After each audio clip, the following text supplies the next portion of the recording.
like to welcome the speakers to take their seats and start the conversation. Thank you. Good evening, ladies and gentlemen. It is my pleasure to moderate sessions on the new global marketplace, economic power, trade wars, and corporations. Before the start of our discussion, may I introduce to you our panelists. First, Ms. Sriparna Pathak, Associate Professor and Director of the Jindal Global University and the Center for Northeast Asian Studies. Next, Ambassador Anil Trigunayat is the President of Millennial India International Chamber of Commerce, Industry and Agriculture, as well as former ambassador to many countries like Jordan and Bangladesh. Next one, we are honored to have Pramod Jaiswal, Research Director, Nepal Institute for International Cooperations and Engagement, NIICE from Nepal.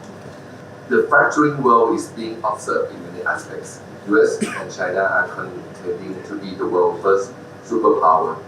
Trade war and technology war are threatening to separate the global supply chain into two separate chains.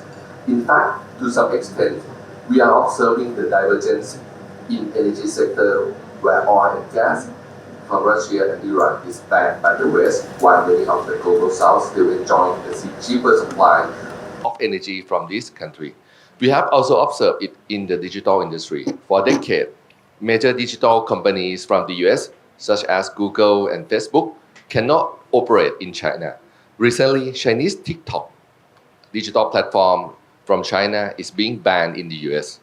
These cases may represent a tip of iceberg where more issues are lying underneath the surface, waiting to ignite in different industries affecting the global supply chains. So I will have 3 questions to ask for each round. The first one is, will this diverging movement continue to the point that separate the global supply chain into 2 chains, one by the US and another by China? And how these changing structures would impact us in the Indo-Pacific region? Please. Thank you, Professor. It's a wonderful question and a great way to kick off. Will this diverging movement continue to the point which will separate the global supply chain? The supply chain primarily in the Indo-Pacific region is established by the PRC or by China. But unfortunately, given constant disruptions, be it due to the trade war or COVID-19, countries are looking to move elsewhere, countries and companies. Talking about the Indo-Pacific region, I'll just give the example of 2 countries because there's a paucity of time. India and Vietnam. Companies are now talking about the China Plus One strategy. And both India and Vietnam are the most frequently mentioned countries when we talk about alternative supply chains or leveraging the China Plus One strategy. First, coming to India, because India has the highest growth rate right now in the world, India looks to leverage this shifting supply chain so that it can augur its own growth and global development as well, and so on. India is looking towards partnerships with the US more than with China right now. So there are multiple agreements on drug policy, digital partnership, development cooperation, and so on. That's just one example. In terms of technology and development, one cannot miss out Taiwan, and India has very active partnerships with Taiwan. Taiwan is known for the semiconductor industry, which is required by the whole world. So a semiconductor fab has already been established by Taiwan in India. It's functioning. Apple iPhones production has also started in India. These are things which the whole world needs. So India wants to leverage the China Plus One strategy. As far as Vietnam is concerned, again, difficult political relations between Vietnam and China as well. But Vietnam wants partnerships both with the US and China. But the unfortunate bit about this is that even in the China Plus One strategy in Vietnam, if you look at FDI statistics for the first 6 months, 23.1% of it is from China. So China is seeking to route its production through Vietnam because US and European Union have slapped a lot of tariffs and so on. That is not what is India's approach. Countries will leverage this rivalry between US and China based on just issue-based interests. They'll cooperate accordingly with US and China, given what their political relations are, their economic relations are. For India, what works out now, Trump is in power. He's making a samosa cabinet. So, countries in the Indo Pacific, India being a big player, will look probably more towards the US in terms of partnerships. Thank you, Chair, and good evening. It's a pleasure to be here and share some thoughts with you. I fully agree with Professor Pathak, what she said. So let me try to say something a little different, that what is going to be the focus and how the countries are going to cope up with this. You know, when the pandemic happened, we had what we learned from that. Everybody suffered, but what we learned from that, there are four major challenges that the world faced. And that also was a part of disruption of the supply chains as we saw it. The 4H, the focus came on health. The focus was on habitat, which we now also call climate change. Hunger was a very major focus for every country. Even we saw the large number of people in the United States standing for the food packets. And the last one, H, is the high tech. How do you get the technology appropriate for your development? So these were the major challenges out of the pandemic that the world learned and tried to cope up with it. The countries like India have been able to do much better, apart from sharing the expertise, the products, like our supply of medicines and vaccines to 100 countries, irrespective of their political dispensation. Then you come to Russia-Ukraine war, which is also again a very major war. This war is still going on, and we don't know how soon it's going to end, but it has impacted the whole world. The energy security, the food security. But what it has taught you and showed you is I put it as weaponization of 4F. Correct. The weaponization of the financial instruments, which is going to define the way the new world order will come about. Because we are already looking at, as far as BRICS is concerned, trying to come up with its own currency. Alternate currency mechanisms have begun. The sanctions, unilateral sanctions, have started disrupting the supply chains also at some end. So we have to look at from that point of view.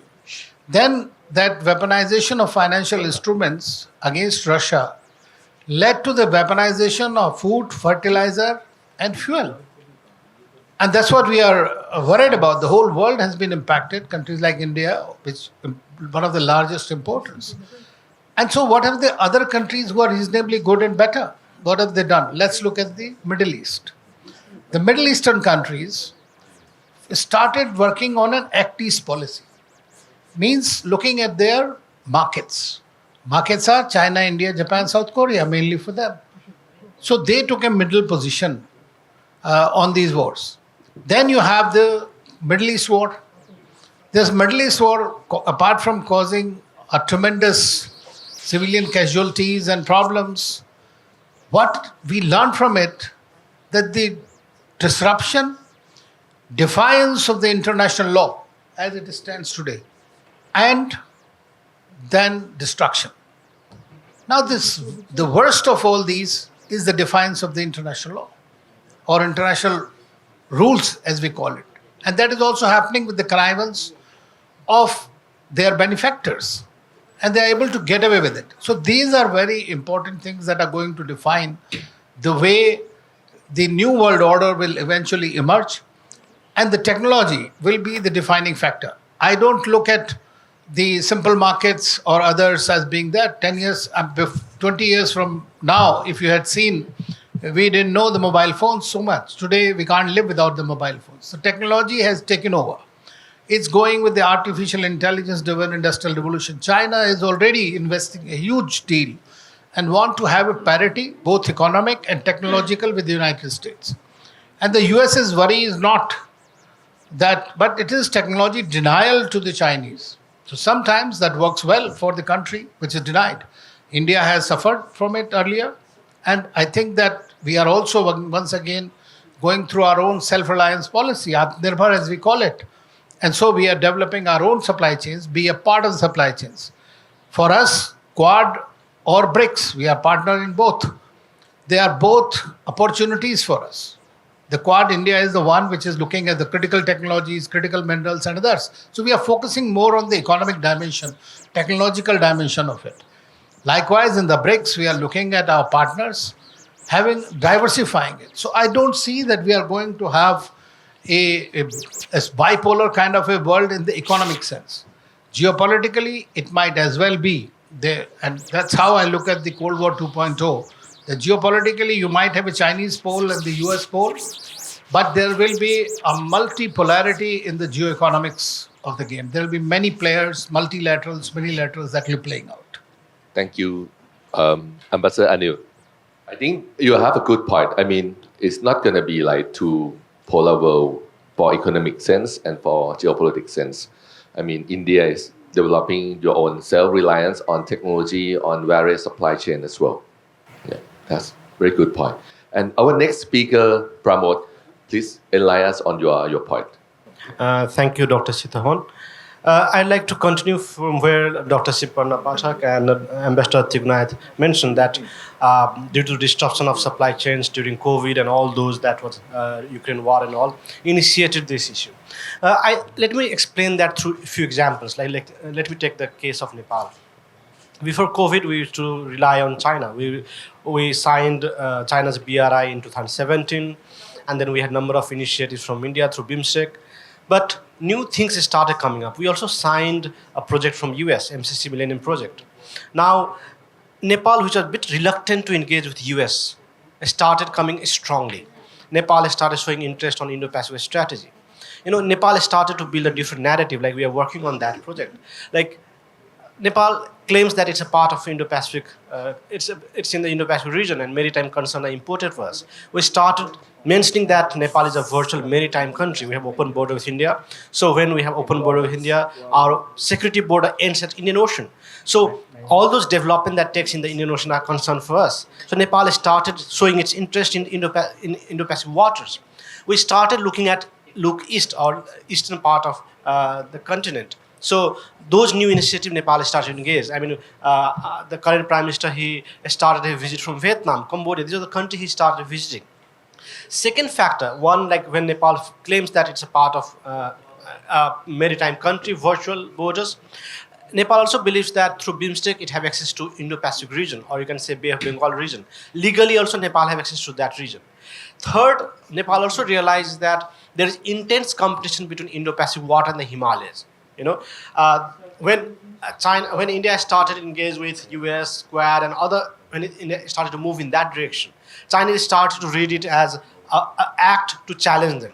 So number of border stand-ups started emerging in India, Doklam, Ladakh, and many issues. So that clearly states that the competition of India and China in Indo-Pacific water will have reflection on the Himalayas. More competition in water, more competition will reflect on the Himalayas. So all these forced countries like Nepal to think over that maybe we should also be part of alternative strategies like Indo-Pacific economic framework. So countries now these days are looking for all kind of alternatives. They're not relying on one factor. Second, these kind of these are based on economic calculation. These are not ideological. Not that you are a communist country and you look at China, or you're a Democrat, you look at other countries. And where does it's purely economic calculation. I'll give you examples. Who are the largest trading partner of China? It's US, it's Japan, Australia, India, European Union. And they don't have very good relations. So countries started questioning that if those countries which do not enjoy very good relations can have a deep trade, higher trade, why can't countries like Nepal, Bangladesh, and other can have trade with China? So these are all based on alternative economic calculations. Tomorrow, if Indo-Pacific economic framework can come with better options, people will go for that. But again, just because you believe in certain ideology, I think on this, they will not divert their supply chains. Second, what is going to impact on? As I said, there will be intense competition between different supply chains or different geopolitical actors. As Ambassador said that it will be based on like multipolar kind of architecture will emerge and all based on economic principles, not like geopolitical calculations. Thank you. Thank you, Pramod. The second questions I would like to build on worst case scenario. I mean, what Ambassador Anil mentioned is possible to happen like multipolar world with economic sense, with trade sense, But in the worst case scenario, we will happen to have two supply chains, one leading by US, one leading by China. And if that's the case, will the continuation of positive cooperation between China and India, as we've seen in the recent development, help preventing the global supply chain from moving into two separate chains?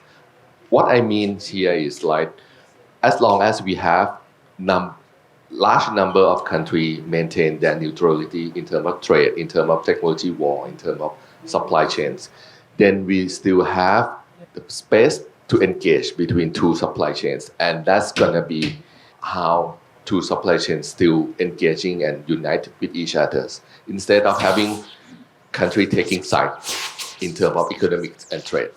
So would the neutrality or good engagement between China and India help preventing the global supply chains from separating into two chains? Professor Sriparna, please. Thank you. I'll just mention, I'll beg to differ with the positive development between India and China, because even though there's been a disengagement, the disengagement is in just two areas, Demchok and Depsang. Issues still remain in other areas. Boundary dispute remains. Our armies still stand landlocked, locked eye to eye at the borders. For India, this disengagement was important because we were spending billions of dollars on just ensuring stability in those two regions. But the boundary dispute still remains, the armies remain in place. So there's been a lot of jubilation in India in particular that, this is a movement forward, etc. But it's important to read what has been stated by the Chinese side. Even when Prime Minister Modi and Chinese President Xi Jinping met on the sidelines of the BRICS summit in Kazan this year, the ministries of the two countries produced very different statements. India said that the accord is a step forward for a multipolar Asia and a multipolar world. China said it refers only to a multipolar world. So the message was very clear that Asia belongs to China. Coming to the more economic bit, there are no statistics for Chinese FDI in India in 2024, but Chinese investment in India in 2021 was just 63.18 million US dollars. It represents just 0.37% of the total FDI inflows. India has imposed tariffs of about 30% on some steel products imported from China this year.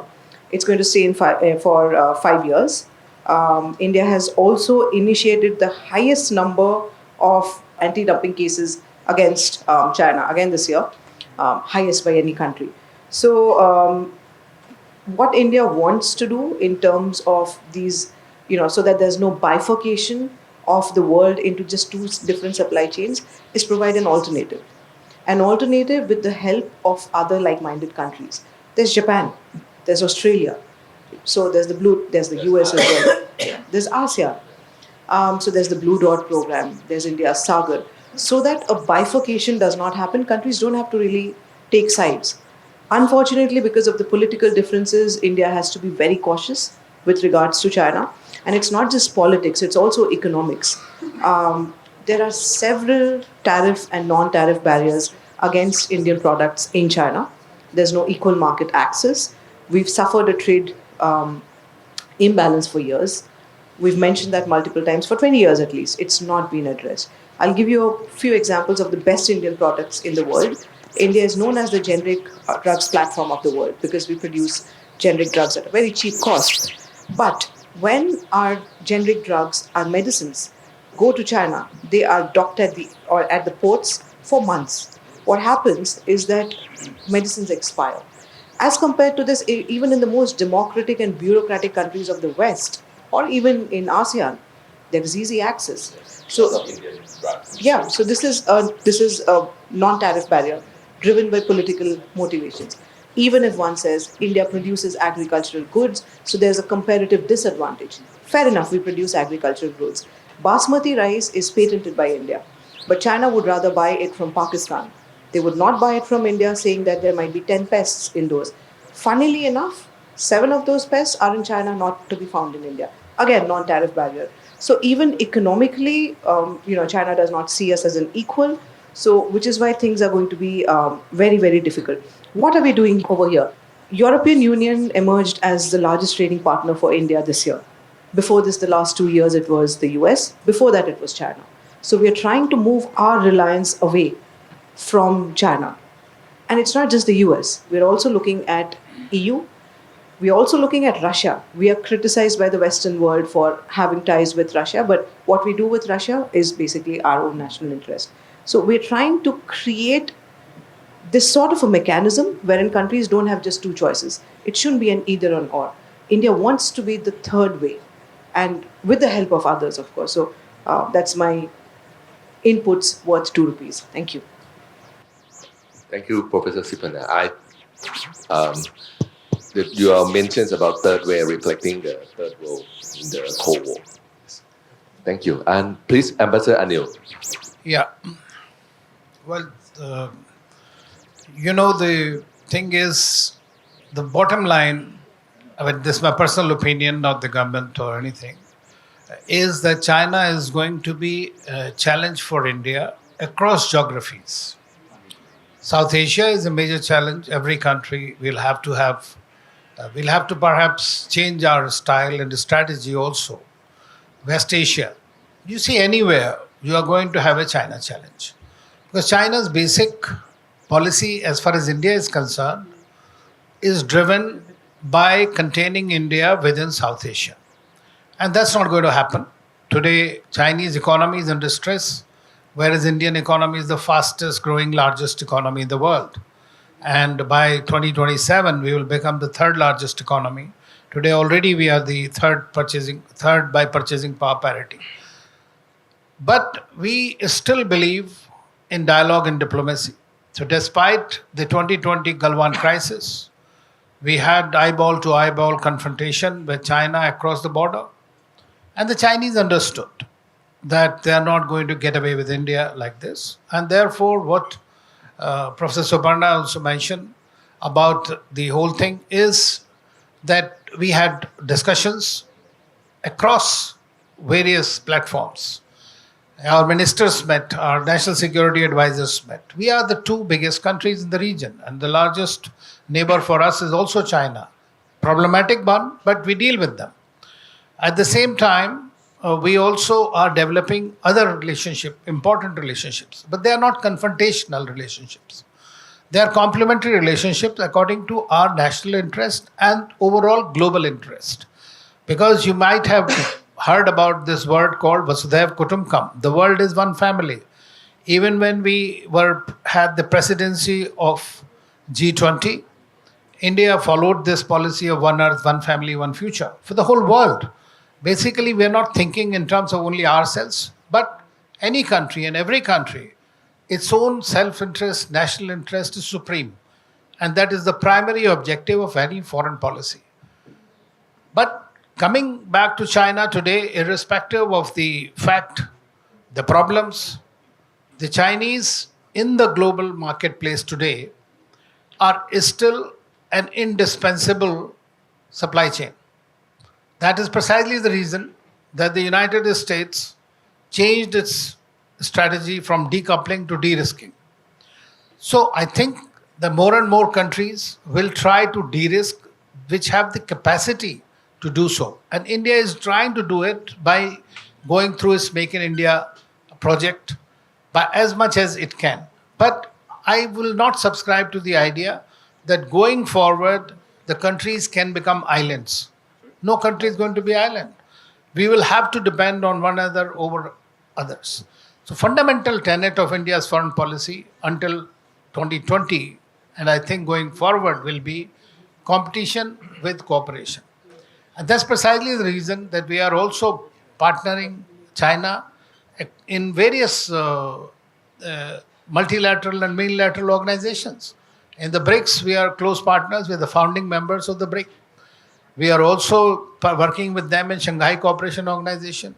We work together in World Trade Organization. We worked with them in World Health Organization when India took or climate change negotiations, very similar kind of approaches we try to have. So wherever it is for the global good, we work with them. But we oppose, frankly, the Chinese hegemonistic attitude. their breach of our sovereignty. That's precisely the reason we don't subscribe to the idea of BRI. But India is also coming up with its own supply chains. We have recently come up with a new corridor, which unfortunately, due to the Middle East crisis, has been slightly on the back burner. But India, Middle East, Europe corridor. We are working with Russia and Iran on the North-South transport corridor. We had to develop Chabahar port. We are taking much more. So, when you become an economic power, there is going to be a geo-economic competition. We cannot deny that. When China came up with this string of pearl strategy, we had to counter it with Sagar. But there is a essential difference. When we say Sagar, it is not impinging on anybody or any country's thing. It means that security and growth for all in the region.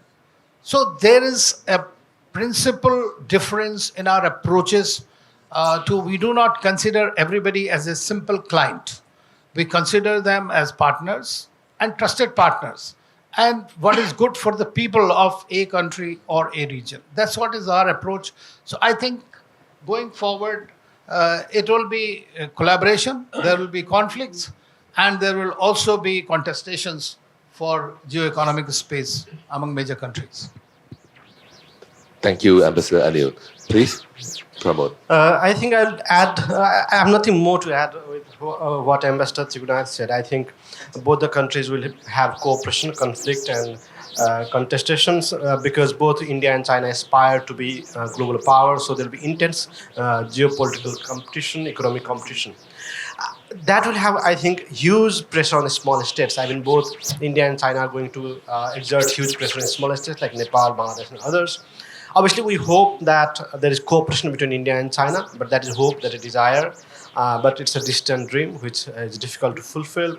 A few years ago, when India and China had cooperation, we used to think that, okay, maybe Nepal can go for India-China, Nepal trilateral cooperation. But now no one talks about it because it's almost like impossible. So I think this is what we expect at the moment. Like, we hope that there is a cooperation between India and China. The small states desire for that because that will benefit economically, but it's not possible because, as I said, there is going to be intense economic and political competition because both aspire to be a global power in the long run. So both are clear that they have to mark their day today. Thank you.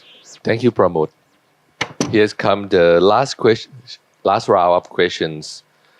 How can nations in the Indo-Pacific regions benefit from these rising tensions between two economic superpowers, and how you can less impact on these tensions? Please, Professor Sriparna. Again, countries will just base their choices on their own interest areas. Just talking about ASEAN, even in the South China Sea / West Philippine Sea, there are multiple disputes which ASEAN countries have with China. But then yet you see great economic, trading blocks, BRI exists. Philippines is an outlier right now because it's like a David and Goliath story. India has sold the BrahMos missile to Philippines. India is positioning itself as a net security provider. Indonesia, there are rumblings that Indonesia also might want the BrahMos missiles from India. There have been some requests from certain Latin American countries as well.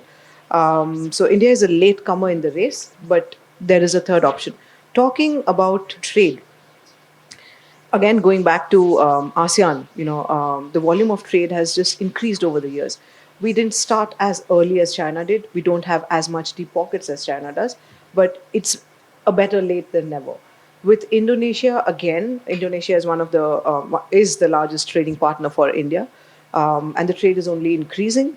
With Vietnam, 9 agreements were signed this year, all on emerging sectors. So India is trying to identify what are the newer arenas. If you just look at the last 1 month, there's been a flurry of visits to India from Western as well as Southeast Asian leaders, and everyone, all these countries want to leverage the potentials which India have.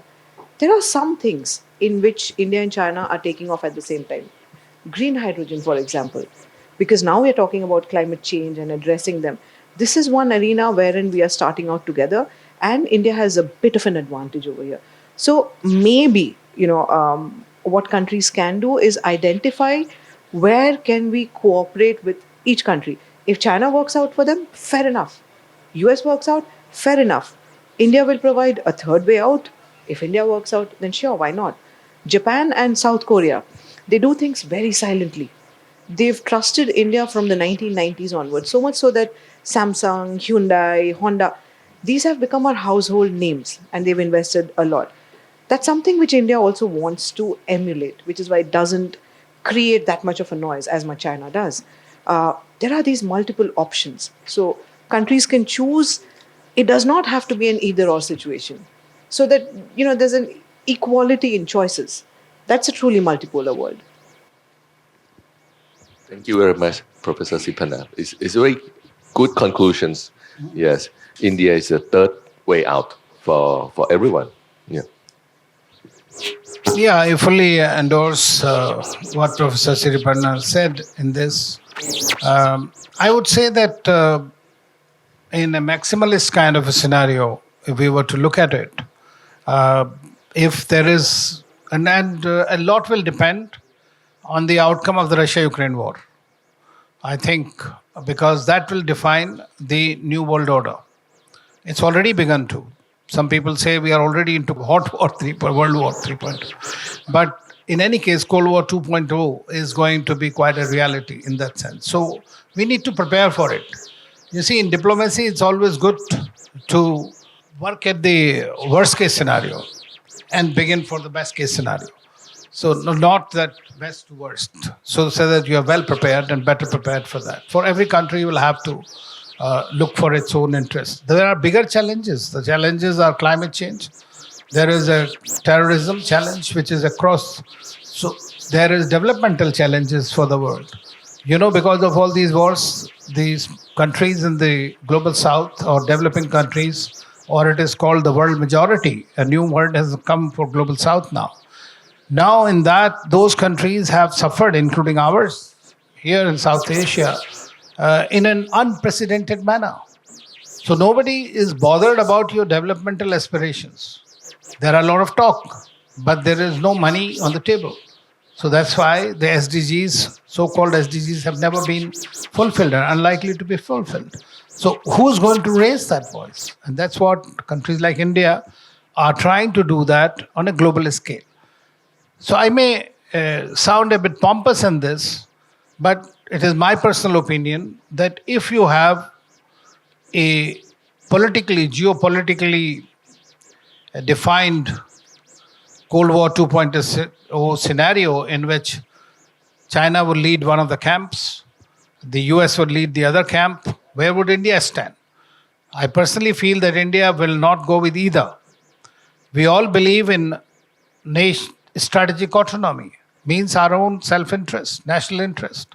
All countries which are in the global south are looking to have their own voice, exercise their own choices, their own expertise, and develop their own manpower to do the things for themselves with the help of friends.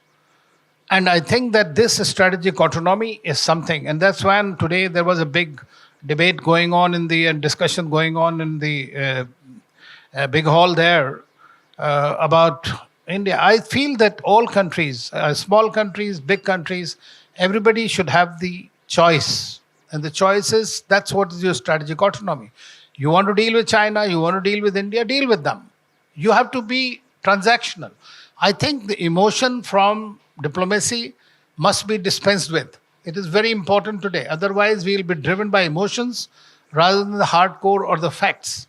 So that's where it is very important. So I believe that like India has been the focusing throughout, through its capacity building assistance, through its, whether it's in the pandemic or otherwise, raising the issues, raising the voices, every time I think that India is looking and can provide a lead as another grouping, which would be Nations for a Strategic Autonomy. This is not non-alignment. This is multi-alignment for every country. And therefore, you can have an additionality, another platform to work with closely going forward. Thank you very much, Ambassador Anil. I think your point about Cold War 2.0 is quite interesting, and you point out that I from my point of view, I think even though we have Cold War 2.0, we will still working together as a multipolar on trade and economic cooperations. Thank you. I think if there is intense competition can be very risky, but if there is like fair competition on economic front, sometimes it has opportunities, it provide options. So, but again, as I said, if it is very intense competition, it can be very risky because we might miss those opportunities. Let me take an example of Nepal again, like which can be a case in the South Asia. Nepal signed BRI. We are also part of BIMSTEC, and we also got MCC project from US, and we are implementing all three. And all this has also made China very serious. It also made India serious. With the emergence of China, India used to promise number of projects, but they do not used to deliver on time. But now Indian projects are on time. China is also now coming with serious projects. They had number of projects in the region. They were caught in West Trap. It got a bad name for China. Now China has come with BRI 2.0, BRI, new initiatives are coming. So when there is competition, it open options, it provide opportunities. But if there is intense competition, sometimes you are caught into geopolitical rivalry, and you might not be able to benefit from either of those. So that is the risk. I see risk even in Nepal. Like what happened, we have signed BRI, but not a single project on BRI has been implemented. MCC, we are progressing very slow. The fate of MCC by American project, it's not clear. So it has both options as well as challenges. Thank you. Thank you very much, Pramod. I think we should have a question from the floor. If anyone would like to ask questions, feel free to ask. Please go to the microphone and ask questions. Hello everyone, this is Ashik. I am pursuing my postgraduate degree at the University of Dhaka. My question is, India has technologically flourished over the years, but still in terms of raw materials of technology, it has a huge dependency on China. So now we are going to see that Trump 2.0 is going to take place in the United States. So will India divert its dependency in terms of technological materials from China to USA and as a part of their technological development? Thank you so much. It's a very interesting and wonderful question. Yes, Indian technology has flourished, but there's a huge dependence on China. I would beg to differ with that. We were the first country to ban TikTok because it's a malicious app, and then we banned 500 more apps because they're all malicious. There's also a lot of embezzlement and cheating using apps, which the whole world is taking cognizance of now. We did it way back in 2020 itself. We don't have a technological dependence. Back in 2019, there were lots of agreements, technological agreements between India and China because it wasn't seen as big as a threat as we see it as now. But since 2020, all of these have been stalled. In fact, there was a Hike Vision, which was being used for our Prime Minister's security, which was a big threat. That was also done away with. So you won't see Hike Vision that very easily. We are very cautious about allowing investments in our tech sector in particular. China wants to invest in our tech sectors, not in the other sectors, and we are not going to allow that because it's a security concern. It's a huge security concern.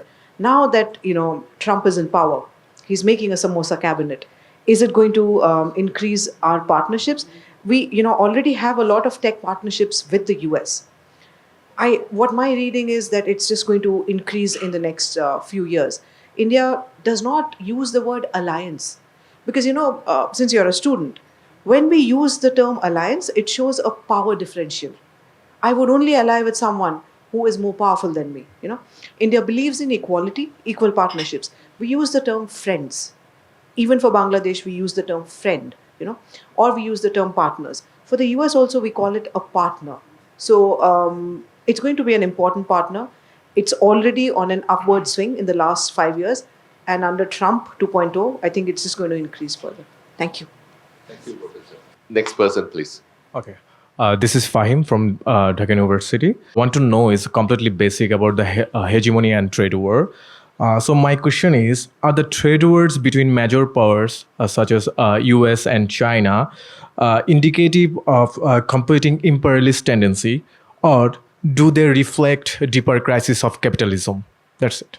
Anyone can answer my question. See, I think that between one thing we have to see the Western countries and how China is progressing. There is a general perception that the China's rise is malignant. I mean, that's the perception in the West because of its hegemonistic tendencies. But at the same time, do they have the capacity to continue to counter China or stop China's rise? That is something that will be watched in times to come. The way Chinese are trying to catch up. And you have to give credit to them. They have done amazingly well. Of course, with the help of the Americans themselves. Since 1974, as you know, Nixon's meeting after the China opened up in the 90s, and it has just grown and made that kind of a strength. And today, its basic objective is to become a major or a top technological power.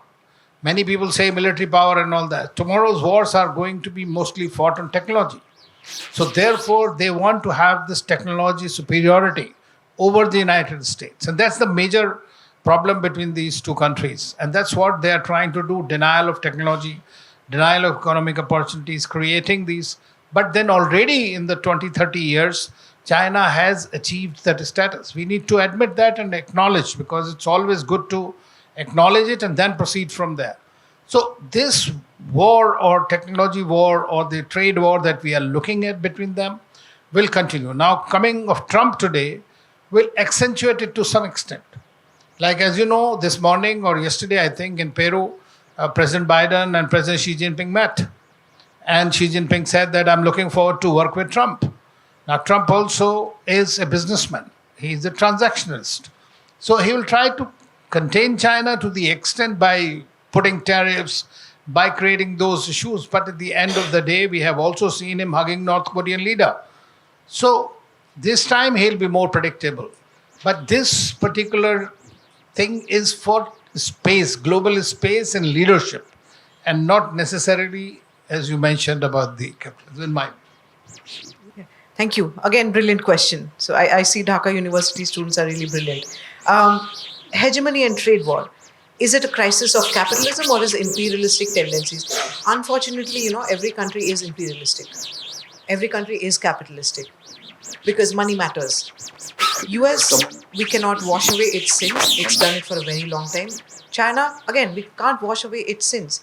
When China talks about the BRI, for example, I'll just give the example of Bangladesh. Even a few years ago, China got its own laborers. The hope from recipient countries is that employment will be generated. Because, people can work on those projects. But China gets its own laborers. Very capitalistic and very smart, does not respect local laws. I remember there were police cases filed in Bangladesh, in Dhaka, I believe, against, the killing of a Bangladeshi laborer by a Chinese. Right? Every country, be it US or China, is capitalistic. It will think of business first. You also need to understand, like Sir already said, Trump is a transactionalist. He's going to start 10% tariffs on India also. But 60%, he said 60% on China. What will India do? We will leverage. 10% is better than 60%, of course, right? Again, coming to China. Wealth is a very important facet of Chinese culture. During the Chinese New Year, during the Spring Festival, you will see the character Fu, which means wealth. So that's how deeply ingrained it is. US has always been capitalistic, which is why there was the Cold War, and it was on the capitalist side. China says it's had socialism with Chinese characteristics, but for all purposes, it's capitalism with Chinese characteristics. It's only the leadership which is socialistic, and there's a one-party system, and so on. But then wherever it goes, especially within South Asia, in Sri Lanka, there's a huge debt trap. Sri Lanka had to lease out the Hambantota port for 99 years. We use the term lease, but who's going to live for 99 years? Not me, definitely. So for all purposes, it's just China's. It's gotten in territory. There are rumblings that our other neighbors will also fall into the debt trap, Pakistan being the prime example. So all countries are capitalistic. What would be the smart thing for countries to do?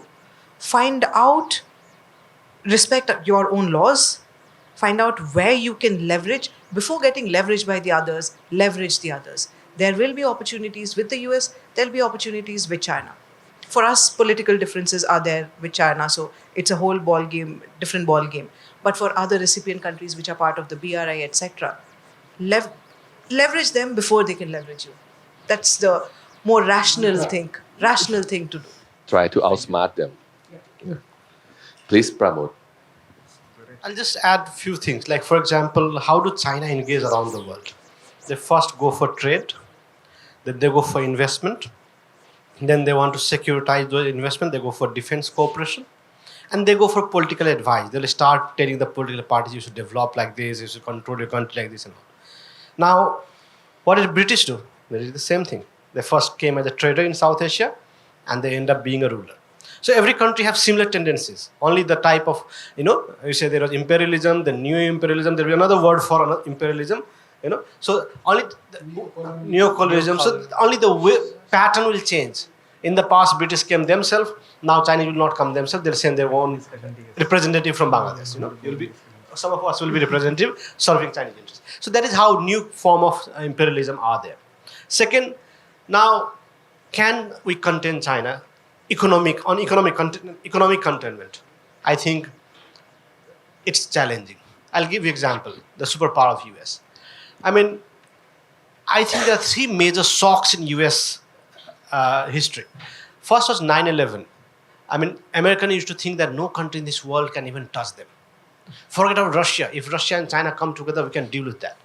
But one fine morning, one person, who 99.999% American didn't know, attacked them without investment in such a way that no country in this world could really touch them.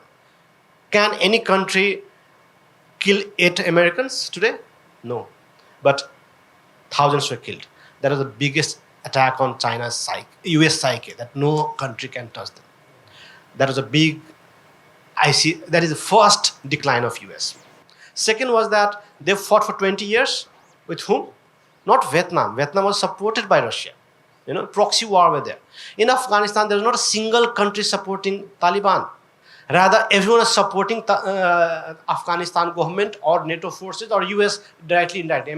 India was giving clothes, Chinese were giving boots, not soldiers. They had no intelligence, they had no all the training, they had nothing. But they fought for 20 years and they had to exit. Again, empty-handed. That was the second decline of the US, where US used to claim that we are superpower, militarily power. So one was on the psyche, second was on their might. Third, in this whole process, when America was still known as the richest country, China emerged as a power, as economic power. Again, we all know that how they come with Indo-Pacific, because within 7-10 years, China got huge number of warships and all. So in terms of military, in terms of China came as a threat. So I think in American psyche, they don't have now the capacity to challenge China. So they're not forming alliances. So if US come with the alliances, it's possible. But if US want to contain China unilaterally, I think it's almost impossible, because we see a decline of US. Now, third, on technological front, there is a report by ASPI, Australia Strategic Policy Institute, which says that out of 43 critical technologies, China is behind US only in 7. Out of 43. Again, 7, in only 1 or 2, US has a mild edge. Means like maybe in few years, China can overtake. In 5 or 6, there's only low kind of, US is better just by a slight, they're better slightly. So maybe in 5 years, China can take over or they can lead. So there are only 1 or 2 technology that China is still behind. So technologically, I think China is, and it's a reality. We heard about during 1990s that there is a Chinese economy collapsing and all. We don't see that, right? So I think, I personally don't see that China is lagging behind. So that is opportunity as well. That's why countries are looking for options. India is engaging. And again, like, what should country do? I think we can do like Chinese. What Chinese did, they had the worst of the enemies, US, and they engaged with the US. They got all the, China's best university had engagement with the American universities. Go to Tsinghua, Peking, and all. They were taking Chinese technologies and all. We should do that. So I think there's no harm in taking economy, and country will go for that. Why?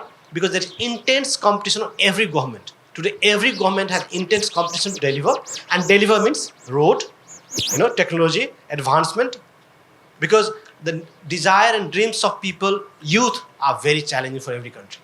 Today, if a new iPhone is launched in US, simultaneously you can watch it live. And now you can have that dream. It was not there 50 years ago or 20 years ago.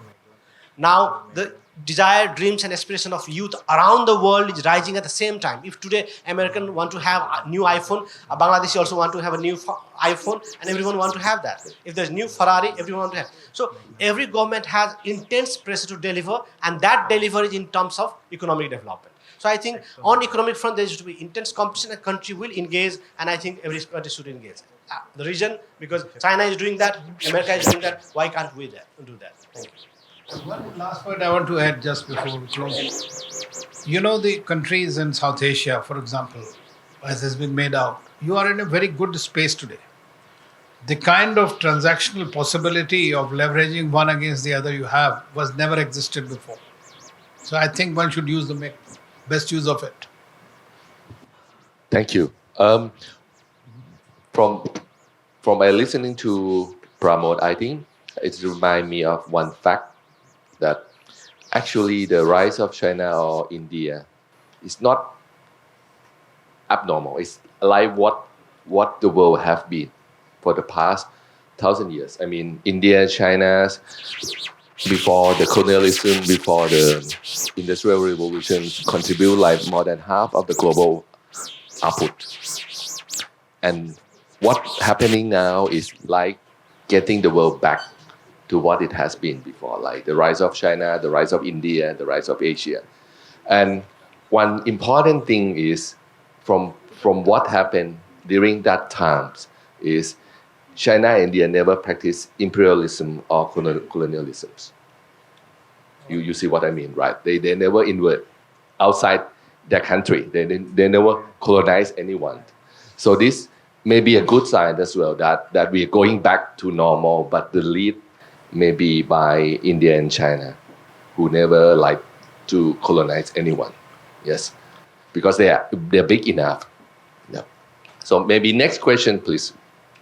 This is Javad Hayrania from Middle Eastern Studies Center of Iran. My question is from Ambassador Anil. Some in Iran believe that by joining of India to IMEC corridor, the European branch of North-South corridor is not important for India. And just India see this corridor to connecting Central Asia. What do you think about this? I would like to say that corridors have a certain strategic value, but at the same time, that's just one of the alternatives. BRI is an alternative. International North-South Transport Corridor is an alternative. Eastern Corridor is another alternative. Likewise, India has tried to work on the India, UAE, Saudi Arabia, Jordan, Israel, and Greece. That's called IMEC corridor, European corridor. So it is reaching the destination because, see, it will all depend on the competitiveness of each of these objects. That is not to say that for us, the strategic importance of the North-South Transport Corridor, because I've been involved from this INSTC from day one 20 years ago, when the first time it was signed in Moscow. I was there. And I can tell you that there is a great investment. And today my Prime Minister said more than that, nothing is important. We have been talking to our Iranian friends. Chabahar Port now we have got for 10 years management. And we are investing $250 million more in Chabahar Port. It is, so for us, Afghanistan is very important. Iran is very important as strategic partner. And so is Central Asia, because that provides an access to an area which is natural partner for us, Central Asia. So it is very much a policy. So it is, as far as these corridors are concerned, I think we tend to give too much attention to their competitiveness with the regional powers. But here it is yet another corridor. I think that's how you should look at it. Thank you. And another question from Professor Pathak. Some scholars in Iran see the relationship between Quad and BRICS as antagonistic relationship. and China also see the BRICS as a bloc to strengthen its role in global south.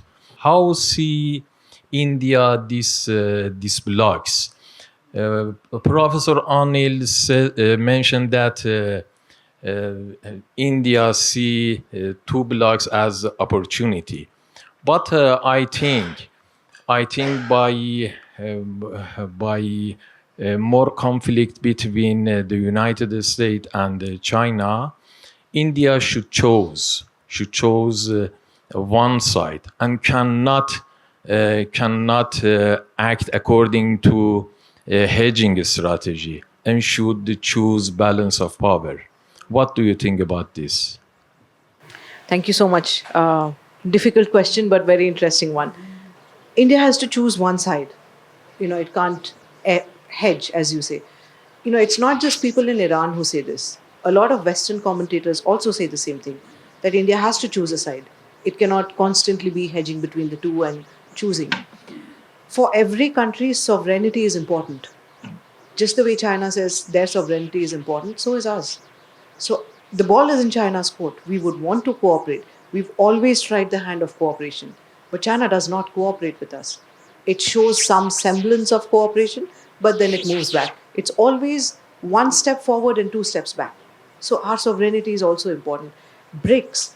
In 2001, Goldman Sachs had come up with this term BRIC. South Africa wasn't there back then because these countries were doing really well economically and so on. So back then in 2001, India and China didn't have problems as we have now. We fought many wars, but it wasn't the way that it is right now. So we joined it because, again, we believe in a multipolar world. We believe in cooperation. So yes, sure, why not? But then things deteriorated, and now China and Russia want to showcase it as an anti-West sort of thing. That doesn't work well for us. We don't want to make problems because someone has problems with some other countries. It is not our war. China has a problem with the US, let it deal with it. We know that China is strong enough, US is strong enough, let them fight it out. But it's not going to be our war. Why should we choose a side between the two of them? We are not getting anything out of them, but we can get things out of cooperation. Why Quad? Because, again, the Indo Pacific region is very important for us. 55% of our trade passes through that. We're the world's fastest growing economy right now. World Bank, IMF are all looking at India and have said that 8% growth rates is unprecedented right now. Can we do away with trade right now? We cannot do that. So Quad becomes important. Another thing, India tries to show the third way forward. Pramod had mentioned that earlier China used to, China has said a lot of things. India did not deliver on projects. But if you see in the last 10 years, we've delivered on each and every project that we have taken up. In the Quad, there are 4 countries. It's not a military grouping. China first they laughed at it because they didn't see India as powerful enough back then when Shinzo Abe had mooted the idea. But then India became powerful enough. So earlier they said, oh, it's like an ocean froth. It's going to dissipate. Now they call it Asian NATO. But none of the Quad members have ever said that it's a military grouping. It is not. What we try to do within the Quad is provide security and some sort of semblance of normalcy. I'll just give you an example. We talk about STEM courses within the Quad, educating the youth in science and technology, medicines, vaccine diplomacy. When the COVID-19 pandemic broke out, it was not the US which gave vaccines free of cost to its neighbors or anywhere in the world. India did. We tried saving our lives, others' lives as well, ours. There has been huge criticism of that within India because a lot of our own people died. But yes, we decided to go ahead and provide the vaccines because that's what good neighbors do. China did not really do that. It weaponized it again. Why are we still in the BRICS? We should move out maybe. This is a strategic culture of India. We don't get out of things that we sign on to. It's a promise. It might have issues, but we'll stay inside. Just as an example, we are inside this room. So even if we have, say, Pramod or Ambassador Trigunayat or, Professor Suthikorn, we have differences, we can still talk inside. As opposed to, say, me being outside, trying to desperately listen and make changes. It can't be done from outside.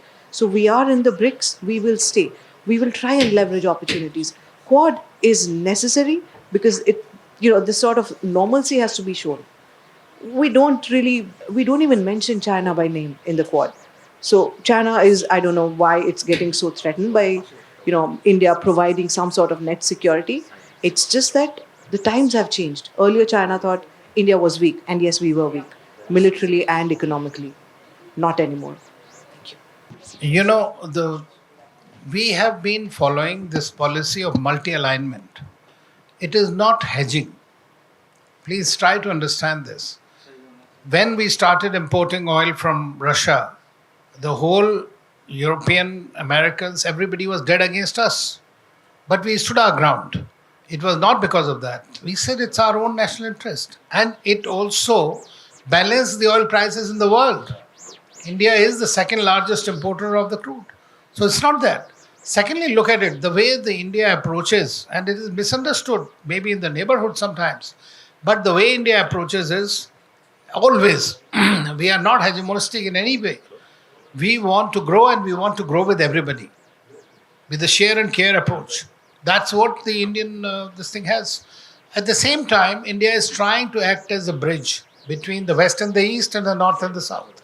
The only country that has that capacity, and this has become clearly evident. We were all through opposed by the West, all through since the Russia-Ukraine war, right? But we stood our ground. And today they understand that India is one country which can play a role between Russia and Ukraine war. So they come out. There have to be some sane voices in the international discourse. And I am afraid, I'm not, because I'm no longer a diplomat, but I can tell you that is something that stands to us, our credit. Whether it was non-alignment, when we were the weakest, we stood for the rest of the world for decolonization. Today we stand. We have not fought with China. China came into it. We have a border problem that needs to be resolved. If they are in good faith, they do it. They agree to the agreements that we have signed together, have the confidence building measures. I don't see any problem with cooperating with China. It is our biggest neighbor. We have to work together. We have to live together. We are ready to do that, and we are doing it in different ways. Wherever it is possible to cooperate, we do. So our policy with China remains competition with cooperation. Russia is our special and privileged strategic partner. Irrespective of what is Russia's relationship with the rest of the world is, India has stood with Russia. On the other hand, with the United States, it's our global comprehensive strategic partner. So there must be some good that they all tend to trust us. That's why we are a part of the strategic pivot. Not we are trying to choose or just to take little advantage. And as I said in the beginning, the basic objective of every foreign policy of every country is to seek the maximum interest serving of their national interest. Your country does it, my country does it. But that's very important. One observation I can put forward to you is we have the Cold War not turning into a hot war because we have lots of countries part of non-alignment, which India is part of it. So we're risking another Cold War right now, and the last thing we need is to have India choosing side. Any more questions, please? I am working in the energy sector of Bangladesh. Basically, I am an engineer. I just want to take this opportunity to remind us all about the incident that took place, the demonetization incident that took place in India probably during the November 2016, I think. I had the privilege to be in India during that phenomena. I want to know that should Bangladesh apply these tactics, the demonetization tactics under the current economic condition? What is your suggestion? Okay. Thank you. Thank you. I think we have the last question from Apong, and then we have the answer together before we finish. Please, Apong. Yes, thank you. Apong, Center for Government Studies. My question is less about, I would say, countries, and a little bit more about corporations. I've seen this trend that countries, when they talk about global trade, it's usually from the vantage point of some mega corporations that country states are directly or indirectly sponsored. And whenever there is all these economic zones or corridors or all these benefits, they're all designed from the perspective of certain giant mega corporations. I was wondering what our esteemed panelists think about the future of global trade.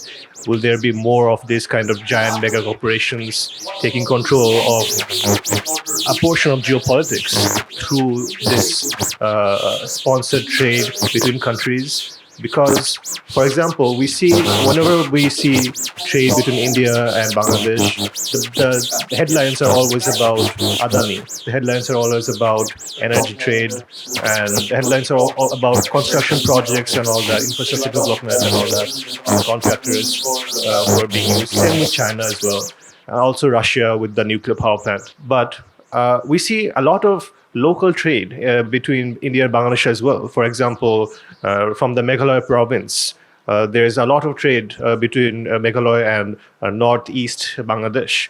But the infrastructure it's not developed at all. A lot of people depend on the trade. Their livelihoods are based on that trade, especially of boulders and rocks and all that, construction materials.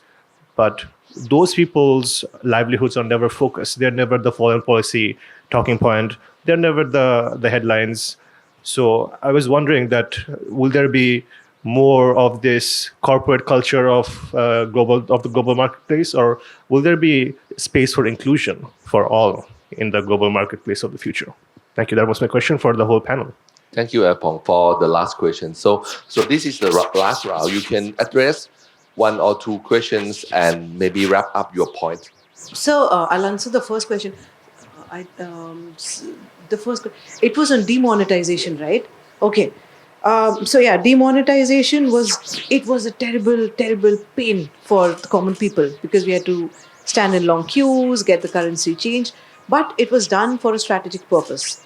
There was a lot of fake currency which was coming in from some enemy states, which was being used for terrorism. India has zero tolerance for terrorism. We've suffered long enough. So that needed to be done away with, which is why it was done. We undertook the pain. There were rumblings that, because the Modi government has done it, he's going to get voted out of power. But then he came back to power, and he came back to power again. And maybe, we don't know, maybe he'll come back to power again. Because it was done for a strategic purpose. In the next few years, we saw that, the incidences of the usage of black money, laundering, those reduced because there was now a new sort of currency. So, demonetization initially, it pinched us. Every change pinches in the beginning. Bangladesh has had a wonderful revolution right now, but the currency has reduced. It has tanked a bit. Whenever there's a good thing which starts, it will pinch a little bit. But I'm pretty sure, as the months roll by, it will be fine. If there is a problem of terrorism in Bangladesh, maybe, something similar can be done. Coming to the question, is there going to be corporate culture forever? Trump is coming in. Elon Musk is in, he's also in the cabinet. So it's great. Communism or socialism looks great on paper. And I wish we had a gender equal world, a classless society, and all of those things. But it has not succeeded in any part of the world. Even in Russia, it is driven by oligarchs. That has been the history. That's going to be the future. Adani's name keeps coming up. If not Adani, Pramod is my friend from my master's days. He's lived in India for a very long time. If we use the state sector, it's going to be really slow because it's more bureaucratic. So private companies would still perform faster. And yes, if there are, of course, issues, then, it can be raised. You don't have to go to the government to complain, right? Because that takes a longer procedure because there are more protocols. You'll have to go and discuss with the Bangladeshi government. They'll have to reach out to India. That takes a longer process, which is why privatization helps. The whole world has privatized. We like it or might not really like it. It creates haves and have-nots. But that's really the reality. Coming about Northeast India, infrastructure is not developed there at all. Yes, unfortunately. infrastructure is not developed. But that also gives us an opportunity with Bangladesh. We have border hearts. We trade very easily through border hearts. That is something which will not happen in any other part of India. So wherever there is a problem, there's also an opportunity. In the morning, I learned that Bangladesh actually sends a lot of LPG cylinders to Northeast India. So, there's also an opportunity for furthering India-Bangladesh trade. Peripheries, unfortunately, are not the central focuses of any government in the world. Everything happens, say for the US, everything will happen from DC. In China, everything will happen from Beijing. You go to Quechua, you go to Yunnan, least developed provinces. Xinjiang, Tibet, Heilongjiang, so on. That is true even for India. Unfortunately, we humans are this way. And when we become political creatures even more, we think of addressing or developing the place we are in, which would be the capital of the country. So unfortunately, I don't have a solution because every single country does this, including us. Well, one thing on demonetization also had its positive side. You see, India launched this digitization drive, and this was something that helped a great deal. I mean, if you go to India, barely any country will find where you have this kind of a smooth transaction, and a quarter of the global transactions take place in India, from the vendor at the street to the top. So that's something, there's a benefit out of it. Initially, there was a problem because I personally feel that it could have been better executed rather than this thing, but the government had its own objectives. You see, Northeast has been neglected in India for a very long time. And I was in Bangladesh in 86 to 89 when I served here. And I used to travel to all the border checkposts and see. At that time, I can assure you that the Bangladeshi side of the checkpost at the Benapole was much better equipped and better than the Indian side. But today we are also developing your side of the checkpost. And likewise, now since India's focus has been on Northeast, and we are combining our neighborhood first policy with the Act East policy, with Japanese, with others, with India, there is a much greater allocation, much greater focus there. But terrain is, of course, not that easy, as you know. So it is, something is lacking, but I guess that there is a tremendous focus on both sides to somehow do that. Corporates are a reality. They are also known as the non-state actors. They are powerful actors. But so they just don't develop everything by themselves. They need a very large number of SMEs and the groups, which ancillary industry, and they plug into that. So they also do something. As far as, you mentioned about Adani, this was your previous government which negotiated with Adani for this power deal. So it's a private deal, basically. And they are the companies which have the capacity to generate funds, to invest funds, to make money. That's unfortunately is the truth our friend mentioned about capitalism. So that's how it is. And we are going to see more and more. So there will be bigger and bigger companies. Every country tries to make its own multinationals, which can also operate, because there are several advantages of those companies as well, irrespective. So I think that there is no hard line to anything. We need to keep an open mind and look at both the positives and avoid the negatives to the extent possible, neutralize them in every... governments can't control. Some of these multinationals we have seen now, today, because of the technology, there is e-commerce is taking place, Amazon and all that. Now data has become the big thing. There is a war on data today. So who's going to control it? What is going to be the regulation? How do you regulate the AI? So we are having very new challenges. And that's why I still maintain that tomorrow is the technology war that is going to be the most difficult to handle, but absolutely necessary. Thank you very much for all your contributions, Professor Sriparna, Ambassador Anil, and Pramod. We have very good discussion today, and I would like to ask you to give a round of applause to our panelists, honor panelists today. Thank you.